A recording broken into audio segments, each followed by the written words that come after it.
बच्चों, आज हम लोग 5 मार्क्स के प्रश्न पर डिस्कस करेंगे, जिसमें सबसे महत्वपूर्ण इस साल है अमोनिया। अमोनिया का प्रश्न प्रायः इसकी प्रिपरेशन से और प्रॉपर्टीज को एक साथ मिला के ही पूछा जाता है। कभी कभी अलग से इसके रिएक्शंस भी पूछे जाते हैं। अगर हम इसकी प्रिपरेशन की बात करें तो सामान्य प्रिपरेशन इसका अमोनियम लवणों से किया जाता है। अमोनियम लवण जो होता है वह जब भी किसी क्षार से क्रिया करता है तो NH4OH बना लेता है। आप जानते हैं क्षार में OH माइनस आयन होता है और NH4OH जैसे ही बनता है यह NH3 में टूट जाता है और यही अमोनिया हमें प्राप्त हो जाती है। जैसे अगर हम ले लें एक साल्ट NH4Cl और क्षार ले लेते हैं हम CaOH ट्वाइस, अमोनियम लवण है NH4Cl, क्षार है CaOH ट्वाइस, तो यहाँ पर अमोनियम हाइड्रॉक्साइड बन जाता है और कैल्शियम क्लोरीन के साथ कैल्शियम क्लोराइड बना लेता है। अमोनियम हाइड्रॉक्साइड जो बन रहा है यह बहुत ही अस्थायी होता है और बनते ही तुरंत अमोनिया और H2O में टूट जाता है। तो इस तरह से अमोनिया बनाने की विधि को NH4Cl और CaOH ट्वाइस से आप 2 स्टेप में दिखा दें तो आपको बहुत आसानी रहेगी, ये रिएक्शन भी आसानी से समझ में आ जाएगा। बच्चों, यह अमोनिया बनाने की लैब विधि भी है, प्रयोगशाला विधि भी है। दूसरी एक विधि है महत्वपूर्ण कि अमोनियम सल्फेट को अगर हम हीट कर देते हैं तो भी हमें अमोनिया प्राप्त हो जाती है और H2SO4 इससे अलग हो जाता है। तो ये 2 विधियां इसकी बनाने की सामान्य प्रिपरेशन की बहुत ही महत्वपूर्ण हैं। अब हम देखते हैं प्रयोगशाला विधि। प्रयोगशाला विधि जैसा कि हमने बताया, कैल्शियम हाइड्रॉक्साइड और NH4Cl के द्वारा हम इसको प्राप्त करते हैं। लेकिन प्रयोगशाला विधि पर सामान्य क्रिया के साथ साथ कभी कभी पूछा जाता है कि इसका ड्राइनेस इसमें जो होती है, इसको सुखाने का जो कार्य होता है वह केवल अनबुझे चूने और अर्थात CaO कैल्शियम ऑक्साइड से हम करते हैं। इसमें अन्य ड्राइंग एजेंट यानी सुखाने वाले जो प्रयुक्त होने वाले पदार्थ हैं, कांक H2SO4, एनहाइड्रस CaCl2 और P2O5 का प्रयोग नहीं किया जाता है। तो कभी कभी इस पर भी प्रश्न आते हैं, इनका प्रयोग हम क्यों नहीं करते हैं। इनका जब आंसर आप लिखेंगे आपको ये ध्यान में रखना है कि इनका प्रयोग इसलिए नहीं किया जाता क्योंकि ये अमोनिया और जल के साथ मिलकर के अभिक्रिया कर लेते हैं और अमोनिया जो हमें शुष्क रूप में प्राप्त करनी है वो प्राप्त नहीं हो पाती है। लेकिन CaO ऐसा नहीं करता है। इसे आप अभिक्रियाओं के माध्यम से दिखाएंगे। जैसे अमोनिया प्लस नमी जब CaO पर पास किया गया तो शुष्क अमोनिया हमें प्राप्त हो गई और H2O जो नमी थी वह कैल्शियम ऑक्साइड के साथ बाउंड हो गई, कैल्शियम हाइड्रॉक्साइड बन जाता है। लेकिन अमोनिया CaO से रिएक्ट नहीं करती है। लेकिन दूसरी जगह अगर देखें H2SO4, यह अमोनिया से रिएक्ट करता है, H2SO4 और NH4 ट्वाइस SO4 बना लेता है। इसी तरह से P2O5 6 अमोनिया और 3 H2O के साथ मिलकर के अमोनियम फास्फेट बना लेता है और कैल्शियम क्लोराइड भी NH4Cl और CaOH ट्वाइस बनाता है। तो बच्चों देखो, ये रिएक्शन थोड़ा सा आपको याद करने पड़ेंगे।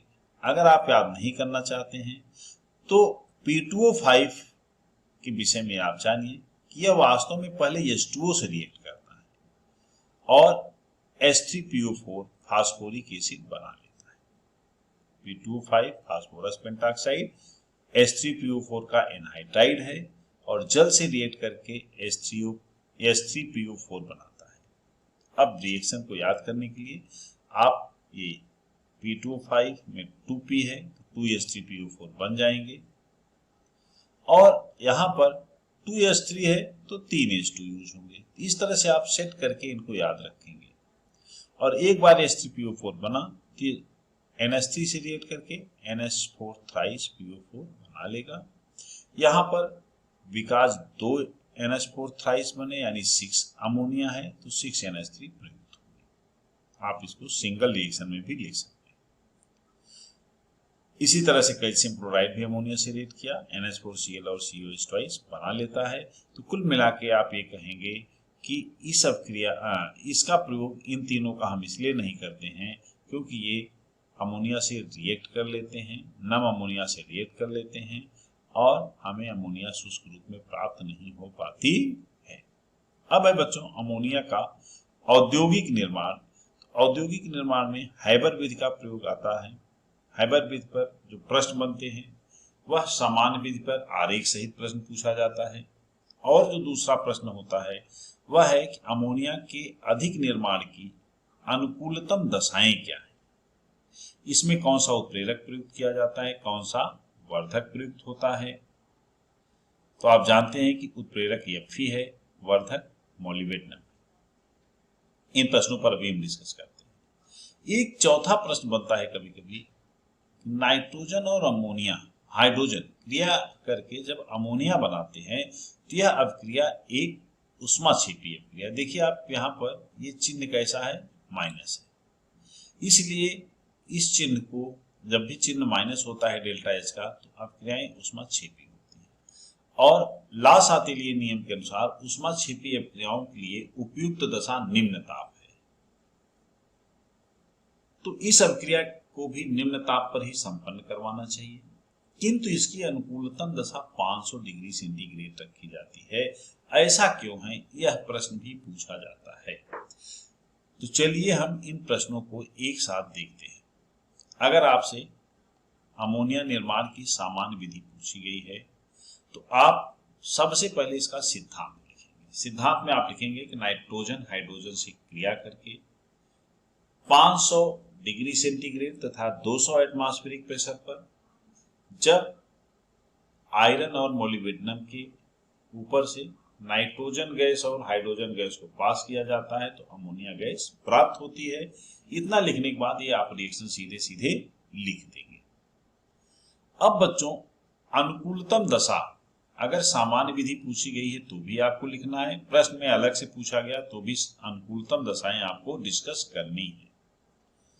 अनुकूलतम दशाओं में आप ला-सातिलिय के नियम का प्रयोग करेंगे और स्पष्ट रूप से बताएंगे कि ला-सातिलिय नियम के अनुसार ऊष्माक्षेपीय अभिक्रियाएं जो होती हैं वो कम ताप पर होती है। यानी इस अभिक्रिया अमोनिया के उत्पादन का ताप जो है वो कम होना चाहिए, किंतु अनुकूलतम ताप इसका मिनिमम जो है वो 500 डिग्री सेंटीग्रेड होता है। ये भी आप लिख देंगे। दूसरा, इस अभिक्रिया में हम देखें तो गैसीय अणु यहाँ पर 1 है, यहाँ 3 है, तो कुल अभिकारक अणु कितने हैं गैसीय? 4, और बन कितने रहे हैं? 2। ला-सातिलिय नियम के अनुसार ऐसी अभिक्रियाएं जिनमें उत्पाद बनते समय गैसीय अणुओं की संख्या घटती है वे सदैव उच्च दाब पर अनुकूल होते हैं। यहाँ पर इस अभिक्रिया का अनुकूलतम दाब क्या होगा? उच्च दाब होगा, अर्थात यह अभिक्रिया निम्न ताप और उच्च दाब पर अनुकूलतम इसकी दशा है। तीसरा है अभिकारकों का जितना ही ज्यादा सांद्रण होगा, नाइट्रोजन और हाइड्रोजन जितना अधिक होंगे, अमोनिया उतनी ही अधिक प्राप्त होगी। बच्चों ये अनुकूलतम दशा आप डिस्कस करेंगे। उसके बाद सीधे इसका रेखा चित्र डिस्कस करते हुए आप इसके बनाने की विधि को बताएंगे। किंतु कभी कभी अलग से एक प्रश्न आता है जो कि अभी हमने आपको दिखाया था कि यह अभिक्रिया क्यों 500 डिग्री सेंटीग्रेड पे कराई जाती है जबकि इसके लिए अनुकूल जो है वो निम्न ताप है। आप इसमें ये बताएंगे कि इस अभिक्रिया को अगर हम निम्न ताप पर कराएंगे तो इसका वेग बहुत कम होगा और बहुत धीरे धीरे अमोनिया बनेगी। क्यों? क्योंकि इसकी सक्रिय ऊर्जा ज्यादा है। सक्रिय ऊर्जा ज्यादा होने पर अभिक्रिया का वेग घट जाता है, लेकिन अगर हम ताप बढ़ाते हैं तो सक्रिय ऊर्जा आसानी से प्राप्त हो जाती है और अभिक्रिया का वेग बढ़ जाता है। तो हम कह सकते हैं कि चूंकि इस अभिक्रिया का सक्रिय ऊर्जा अधिक है अतः वांछित वेग प्राप्त करने के लिए टेम्परेचर को कुछ अधिक रखा जाता है जो उत्प्रेरकों की उपस्थिति में 500 डिग्री सेंटीग्रेड है। ये चीज आपको लिखना है अगर अलग से प्रश्न पूछा जाता है, अन्यथा आप केवल अनुकूलतम दशाएं डिस्कस करेंगे, उसके बाद रेखा चित्र बनाएंगे। आप यह रेखा चित्र बना देंगे जैसा कि मैंने आपको दिखाया है। दो नलियों से अलग अलग नाइट्रोजन और हाइड्रोजन को पास किया जाता है। इसे सबसे पहले कंप्रेसर से गुजारते हैं, जहां पर दाब को इसको कंप्रेस करके गैस का दाब बढ़ा दिया जाता है। यहाँ पर आयरन और मोलिब्डेनम एक साथ हैं। आयरन यहाँ पर उत्प्रेरक है, मोलिब्डेनम उत्प्रेरक वर्धक है, और इस चैम्बर को हम कैटालिस्ट चैम्बर कहते हैं। कैटालिस्ट चैम्बर में ये दोनों गैसें रिएक्ट करती हैं और रिएक्ट करके अमोनिया गैस बना लेती हैं। तो यहाँ पर अमोनिया गैस और कुछ अनरिएक्टेड नाइट्रोजन हाइड्रोजन अगर रिएक्ट नहीं कर पाएंगे तो भी यहाँ से होते हुए वो सीधे इस रेफ्रिजरेटिंग यानी शीतलक में आ जाती है। इस शीतक चैम्बर जो होता है, यहाँ पर ये गैस ठंडी होकर के अमोनिया के रूप में नीचे गिर जाती है और लिक्विड अमोनिया को हम अलग कर लेते हैं। जो नाइट्रोजन हाइड्रोजन रिएक्ट नहीं किए होते हैं, ये ठंडे होने पर भी द्रवित नहीं होते हैं आसानी से, अतः ये पुनः इस चैम्बर से निकल करके यहां से होते हुए फिर से उसी चैम्बर में आ जाते हैं जहां से इनको हम कंप्रेस करते हैं। इस तरह से एक रेखा चित्र आप बना देंगे जिसके द्वारा अमोनिया के निर्माण को हम व्यक्त करते हैं। अब बच्चों, हम कुछ अमोनिया की महत्वपूर्ण क्रियाओं को भी डिस्कस कर लेते हैं। इसमें हैलोजन से अमोनिया की क्रिया को बहुत बार पूछा गया है। हैलोजन से जब अमोनिया क्रिया करता है, N2 और HCl बनते हैं या एक सामान्य रिएक्शन है। इसी अपक्रिया को दो तरह से पूछा जाता है कि यदि अमोनिया अधिक है तो उत्पाद क्या होगा, और अगर अधिक क्लोरीन या हैलोजन अधिक है तब क्या उत्पाद होगा। तो देखिए, मूल अपक्रिया यही रहती है। अगर अमोनिया अधिक है तो यह HCl से क्रिया कर लेती है, Cl2 अधिक है तो ये बनने वाले नाइट्रोजन से फिर से क्रिया करेगी। तो हम आइए एक एक करके देखते हैं। यदि अमोनिया अधिक है तो यह हमने जैसा कि बताया अम्ल से क्रिया करेगी HCl से, क्योंकि यह एक क्षार है, और 6NH3 6HCl मिलकर के 6NH4Cl बना लेंगे। जब इस अपक्रियाओं को आप जोड़ेंगे तो HCl से कैंसिल होगा और नेट रिएक्शन आ जाएगा 8NH3 + 3Cl2 gives out N2 + 6NH4Cl। लेकिन अगर क्लोरीन का आधिक्य है, जैसा कि हम यहाँ देख रहे हैं, तो N2 जो बनता है ये क्लोरीन से रिएक्ट करके NCl3 बनाएगा। तो N2 + 3Cl2 मिल करके बना लेंगे 2NCl3, और यह NCl3 जब आप इसको हम ऐड करेंगे, नाइट्रोजन से कट जाएगा और नेट रिएक्शन आएगा 2NH3 + 6HCl2 gives out 2NCl3 + 6HCl। अब चूंकि इसमें सब दो की गुणक में है, इनको आप डिवाइड कर सकते हैं 2 से, और नेट रिएक्शन आ जाएगा NH3 + 3Cl2 gives out NCl3 + 3HCl। इस अपक्रिया को भी बहुत बार पूछा गया है, इसको आप जरूर याद रखें। This is very important reaction. अब इसके बाद बच्चों हैं कॉम्प्लेक्स फॉर्मेशन। तो कॉम्प्लेक्स फॉर्मेशन की जो रिएक्शंस हैं ये भी बहुत ही महत्वपूर्ण है। संकर लवण का निर्माण होता है।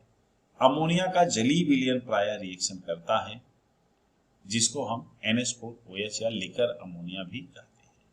तो एक चीज आप देखें, अगर Ag है तो AgCl का साल्ट, कॉपर का साल्ट या जिंक का साल्ट, अगर अधिक में हम NH4OH का प्रयोग करेंगे, इनसे ये रिएक्ट करके संकर लवण बना लेते हैं। अब जो संकर लवण बनता है, हमेशा सिल्वर के साथ 2NH3 रहेगी, कॉपर के साथ 4NH3 और जिंक के साथ 4NH3 होता है। ये हमेशा होता है। जैसा कि आप देखिए, AgL से 2NH4OH रिएक्ट करेगा, AgNH3 ट्वाइस बना है, कॉपर के साथ 4NH3 और जिंक के साथ 4NH3 प्रयुक्त होते हैं। इन अपक्रियाओं को आप याद रखें। इसके बाद अब बच्चों हम लोग देखते हैं Fe3+, Al3+ और Cr3+। इनके साथ जब NH4OH की अपक्रिया होती है तो इनके हाइड्रोक्साइड अवक्षेपित हो जाते हैं, क्रमशः FeOH थ्राइस, AlOH थ्राइस या फिर CrOH थ्राइस। ये सामान्यतया कॉम्प्लेक्स साल्ट नहीं बनाते हैं, जैसा कि आपने देखा AgCl, कॉपर सल्फेट और जिंक क्लोराइड, ये अपने कॉम्प्लेक्स साल्ट बनाते हैं। इनकी केस में केवल आपको याद ये रखना है कि NH4OH जब आधिक्य में होगा तभी ये अभिक्रियाएं इस तरह की देंगे। और जितने अमोनिया इनके साथ, जैसे Ag के साथ 2 अमोनिया है तो 2 NH4OH आप यूज कर लेंगे। कॉपर सल्फेट में कॉपर के साथ हमेशा 4 अमोनिया का उपसंयोजन बांध बनाता है तो 4 NH4OH यूज होगा। और इसी तरह से जिंक के साथ भी 4 NH4OH यूज होगा। लेकिन अगर ये आधिक्य में नहीं है तो ये भी हाइड्रॉक्साइड अपने बनाएंगे और तब AgCl जब रिएक्ट करेगा तो NH4Cl और AgOH बन जाएगा। कॉपर का हाइड्रॉक्साइड बनेगा, NH4 2SO4 बनेगा और जिंक का भी हाइड्रॉक्साइड बनेगा और NH4Cl बनेगा, जिस तरह से आप यहाँ पर देख रहे हैं। इन रिएक्शंस को आप लिखें, कहीं कोई प्रॉब्लम है तो हमसे संपर्क करें। बच्चों, आज की क्लास इतनी ही, जिसमें हम लोगों ने अमोनिया का निर्माण, उसके रिएक्शंस देखें, जो बहुत ही महत्वपूर्ण पोर्शन है। इसे आप पढ़ें और रिएक्शंस को याद करने की कोशिश करें। और जिस तरह से आपको बताया गया है, आप बहुत ही टू द पॉइंट क्वेश्चन का आंसर लिखेंगे और अच्छे मार्क्स इसमें स्कोर कर सकते हैं। आज के लिए इतना ही।